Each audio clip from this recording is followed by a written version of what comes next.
रायबरेली और अमेठी में अब जोर लगा के हाइशा हो रहा है। 2019 में यहां स्कोर 1-1 से बराबर था। अब बीजेपी और कांग्रेस दोनों ओर से कोशिश 2-0 करने की है। रायबरेली और अमेठी में 20 मई को वोटिंग है। कल गृह मंत्री अमित शाह ने रायबरेली में दावा किया था कि गांधी परिवार के लिए यह सीट उतनी आसान नहीं है जो सोचकर उसने राहुल गांधी को यहां से लड़ाने का फैसला कर लिया। अमित शाह के पीछे पीछे आज यूपी के मुख्यमंत्री योगी आदित्यनाथ भी रायबरेली पहुंचे। उन्होंने भी दावा किया कि 4 जून रायबरेली से कांग्रेस और गांधी परिवार के पैकअप की तारीख है। और आज ही राहुल गांधी ने भी रायबरेली में चुनावी एंट्री ली, पहली सभा की और पहली बार खुद के लिए वोट मांगे। मतदान के सिर्फ 7 दिन पहले राहुल गांधी रायबरेली पहुंचे, बीजेपी पर हमले किए, कांग्रेस और इंडिया अलायंस के चुनावी वादे दोहराए। राहुल और प्रियंका ने दावा किया कि रायबरेली की विरासत तो परिवार के पास ही रहेगी, अमेठी सीट भी लौट कर आएगी। राहुल गांधी ने अपनी रायबरेली की वोट यात्रा दिल्ली में एक सफदरजंग रोड बंगले यानी उस जगह से शुरू की जहां 1984 में उनकी दादी यानी प्रधानमंत्री इंदिरा गांधी की हत्या हुई थी। राहुल गांधी ने फूल चढ़ाकर दादी को श्रद्धांजलि दी। राहुल के इस वीडियो को कांग्रेस ने एक इमोशनल सॉन्ग और कुछ पुरानी तस्वीरें लगाकर शेयर किया। राहुल ने एक मैसेज भी दिया, उसमें लिखा, उनकी उंगली थामकर ही जिंदगी के पहले कदम लिए थे और आज हर कदम पर उनका जीवन और उनके आदर्श मार्गदर्शक बनकर मेरे साथ है। रायबरेली पहुंचने पर राहुल गांधी का जोरदार स्वागत हुआ। रायबरेली के पहले चुनावी भाषण में राहुल गांधी ने बीजेपी पर अपने ट्रेडिशनल हमले किए, संविधान को खतरा बताया, कांग्रेस और इंडिया अलायंस के वादे दोहराए। लेकिन उनका पहला फोकस रायबरेली से फैमिली अटैचमेंट पर रहा। उन्होंने याद दिलाया कि रायबरेली गांधी नेहरू जी के जमाने से परिवार की कर्म भूमि। वहीं बीजेपी राहुल गांधी को 2019 के अमेठी पैटर्न पर घेर रही है। 2019 के बाद राहुल गांधी कितनी बार अमेठी आए, यही सवाल अपग्रेड करके रायबरेली में पूछ रही है कि 2019 के बाद से गांधी परिवार का कोई सदस्य कितनी बार रायबरेली आया। रायबरेली में बीजेपी ने राहुल गांधी के लिए सवालों की 3 कैटेगरी बनाई, पारिवारिक सवाल, स्थानीय सवाल और राष्ट्रीय सवाल। कल अमित शाह रायबरेली में राहुल गांधी से 5 सवाल पूछकर गए। ये भी आरोप लगा गए कि सोनिया गांधी का एमपी फंड रायबरेली में भी 70% एक खास वर्ग पर खर्च होता था। तो वहीं आज योगी आदित्यनाथ ने राहुल गांधी को पाकिस्तान का नाम लेकर घेर लिया।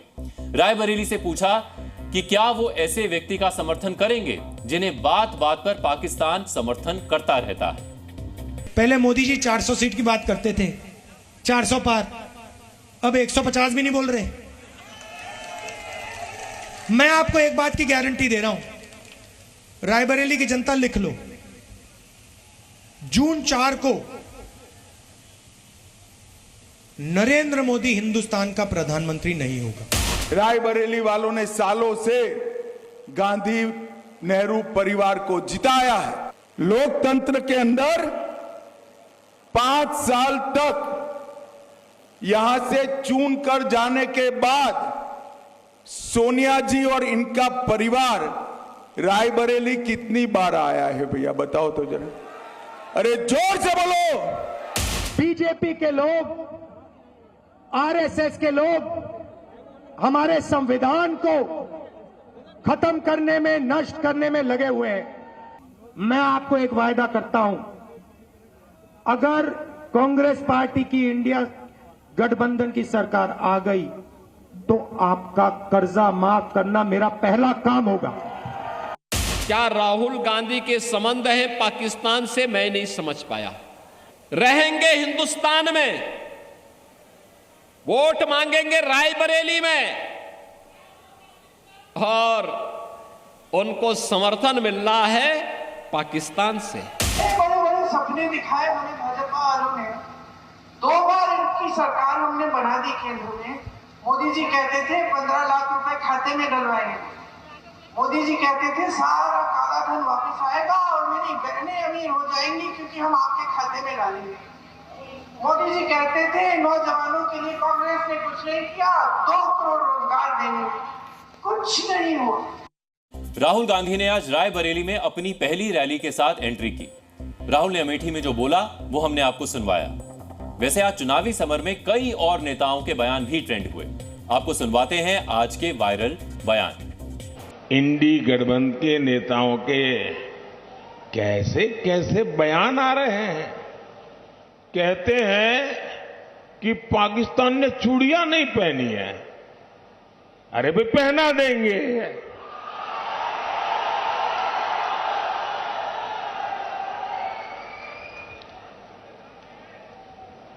अब उनको आटा भी चाहिए,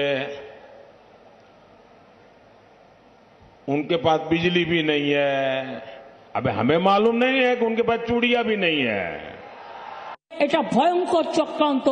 আর একটা চক্রান্ত করেছে ইউনিফর্ম সিভিল কোড, যেটা হচ্ছে সংখ্যালঘুদের কোনো অস্তিত্ব থাকবে না, ওবিসিদের কোনো অস্তিত্ব থাকবে না, তপশিলীদের কোনো অস্তিত্ব থাকবে না, আদিবাসীদের কোনো অস্তিত্ব থাকবে না, হিন্দুদেরও কোনো অস্তিত্ব থাকবে না।